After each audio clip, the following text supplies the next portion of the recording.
Hi everyone, welcome to this presentation on spicing up your Google Meets, ways that you can kind of create those more conducive environments that are more traditional to your normal classroom, but in this virtual world. I'm Nicole Myers. I think I've met most of you. This is going to be my first Tech Bite of 2021. I will have links to the other Tech Bites from 2020 below.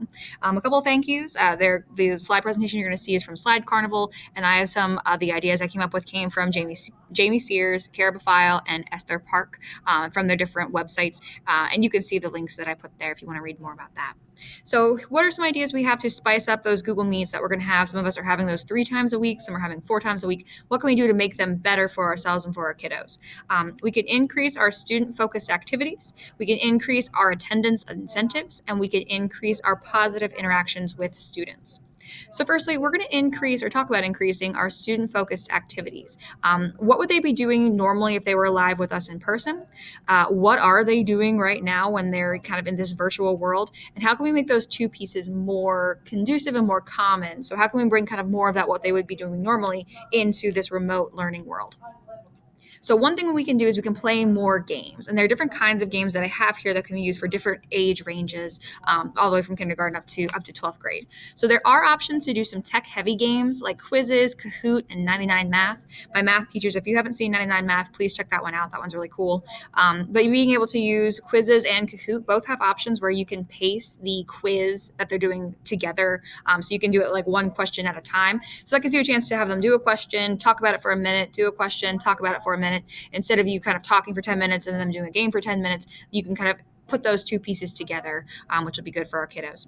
We can also increase our chance to do some teacher screen share games. So games where they don't need anything on their screen, they just need to watch your screen, but your screen's more interactive and the game kind of exists there. So playing Jeopardy is a way to do that, especially if you're going to use the raise hand feature in Google Meet. Having a scavenger hunt, and I put some different pictures of different kind of scavenger hunt concepts there. And then using I Spy pictures. Those could all be ways that we can just have the teacher sharing a screen, but making it more of a game experience for the kids. And then easy games for everyone. Charades, Pictionary, Four Corners, Simon Says, Bingo, all of those could be played in this virtual world. I do have a link there for further details as to how certain teachers are using that. So please check that out if you want to hear about some more of those kind of straightforward games that we can do at all ages. Other ways that we can increase student-focused activities, we can host more student talk time. So that time on our Google Meet does not have to be teacher talk time. We can figure out ways to increase student talk time.